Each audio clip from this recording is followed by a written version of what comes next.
সরিষা শাক।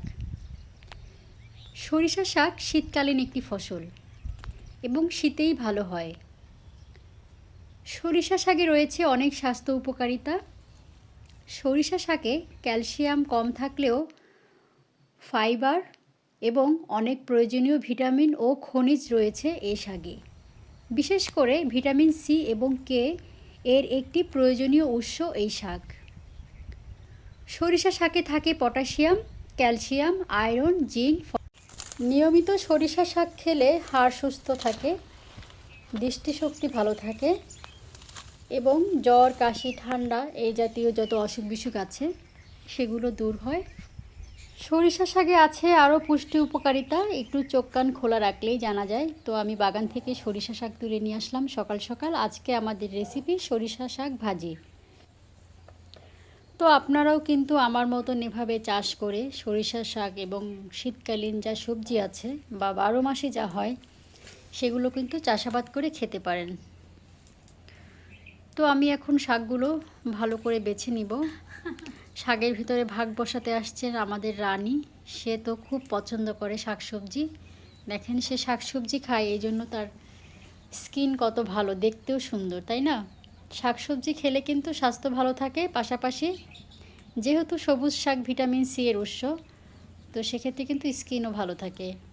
তো সুস্থ থাকতে, নিজেকে ভালো রাখতে অবশ্যই নিয়মিত শাকসবজি খেতে পারি আমরা।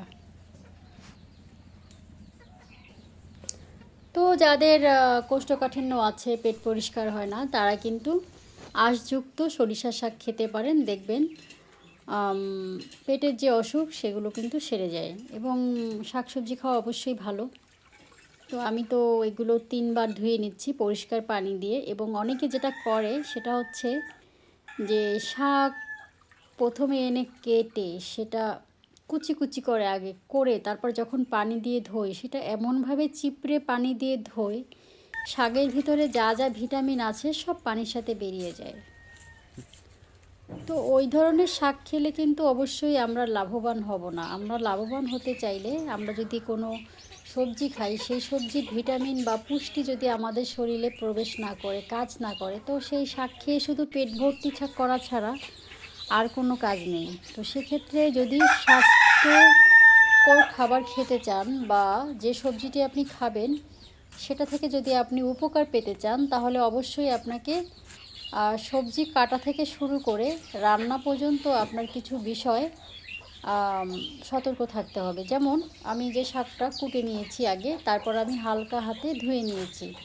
অনেক বেশি পানি দিয়েছি, ভাসা পানিতে ধুয়েছি যেন বালি থাকলে সেটা নিচে নেমে যায়। এবং পর্যাপ্ত পানি দিয়ে শাক ধুতে হবে, ঠিক আছে। কিন্তু অনেকে যেটা করেন যে শাকটাকে কুচি করে তারপরে ধোয় এবং খুব কচলে কচলে ধুয়ে যা ভিটামিন আছে সব পানির সাথে বের করে দেয়। সেটা খেলে কিন্তু আসলে আমরা যে উপকারের কথা বলছি যে এটা আছে, ওটা আছে, এই ভিটামিন আছে, জিঙ্ক আছে, আয়রন আছে, ভিটামিন কে আছে, সি আছে, কিন্তু এগুলো থাকবে না। এগুলো কিন্তু সব পানির সাথে বেরিয়ে যাবে। তো অতএব আপনারা যে কোনো শাক যদি রান্না করেন অবশ্যই আগে কুটে নেবেন, তারপরে ধুয়ে নেবেন, তারপরে কুচি কুচি করে কুটে তারপরে রান্না করবেন। তাহলে কিন্তু আপনি পরিপূর্ণ পুষ্টিটা পাবেন। তো দেখতেই পাচ্ছেন আমি এখানে পেঁয়াজ, মরিচ সব কিছু ভেজে নিয়েছি, নিয়ে এখন শাক দিয়ে দিচ্ছি। তো আমি যেভাবে রান্না করছি, আপনারা সবাই কিন্তু রান্না জানে, রান্না কেউ জানে না সেটা কিন্তু না। কারণ হচ্ছে অনেকে আমার থেকে অনেক অনেক ভালো রান্না করেন, সেটা আমি অবশ্যই মানি এবং বিশ্বাস করি। তবে আমি এভাবে রান্না করি। তো যারা রান্না করতে চান বা শিখতে চান, জানেন না, তারা আমার এই রান্না দেখে অবশ্যই রান্না করতে পারেন। রান্না অত কঠিন কিছু না। এবং কতটুকু পেঁয়াজ দেবেন, কতটুকু তেল দিবেন, কতটুকু রসুন দিবেন, সেটা হচ্ছে আসলে নির্ভর করে আপনি কতটুকু খাবেন। আপনি যতটুকু খাবেন ততটুকুই আপনি দিয়ে নেবেন। আমি কোনো পরিমাপ দিতে চাই না, কারণ প্রতিটা মানুষের নিজস্ব স্বাধীনতা আছে। অবশ্যই লবণ বেশি দেওয়া যাবে না, তেতো হয়ে যাবে। অবশ্যই তেল বেশি দেওয়া যাবে না, তেলটা স্বাস্থ্যকর না। এবং বেশি তেল দিলে আসলেই বিশ্বাস করেন ভালো লাগে না খাবার। তো আজকে একটু তেল আমার হাত থেকে একটু বেশিই পড়ে গেছে যখন আমি তেল ঢেলেছি। তো আসলে মাঝে মধ্যে হঠাৎ ভুলে হয়ে যাওয়া এক, আর প্রতিদিন আমি তেল খাচ্ছি সেটা কিন্তু আর এক। তো সেক্ষেত্রে কিন্তু বেশি তেল খাওয়া আসলেই যাবে না। আর এই শাক ভাজা অনেক কঠিন কিছু নয়, আমি বসিয়েছি, এখন শুধু নাড়াচাড়া করতে হবে এবং যখন শাকটা সিদ্ধ হয়ে যাবে কিছু পানি দেখা যাচ্ছে, এই পানিটা থাকবে না, এই পানিটাও শুকোবে, শাকটাও আমার সেদ্ধ হয়ে যাবে এবং শেষে যখন শাকের ওপর থেকে তেল ভেসে আসবে তখন কিন্তু শাকটা নামিয়ে নিব।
শাকটা প্রায় হওয়ার কাছাকাছি, পানিও শুকাচ্ছে এবং শাক বসিয়ে দিয়ে এমনি বসে থাকলে হবে না, অবশ্যই এভাবে খুন্তির সাহায্যে ঘন ঘন নাড়তে হবে, তাহলে পানিটা বাষ্প হয়ে উড়ে যাবে, শাকটাও সেদ্ধ হয়ে যাবে এবং খেতেও কিন্তু দারুণ লাগবে।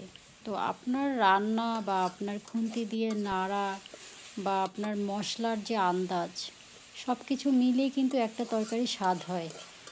তো আপনি যখন মনের মাধুরী মিশিয়ে রান্না করবেন তখন সেই রান্নাটা সবাই খাবে, আপনারও ভালো লাগবে, প্রশংসা করবে।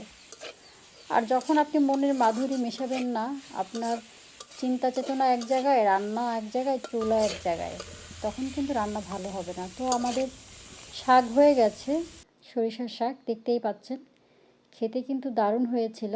তো এভাবে সবাই শাক রান্না করুন, ভালো থাকুন, আল্লাহ হাফেজ।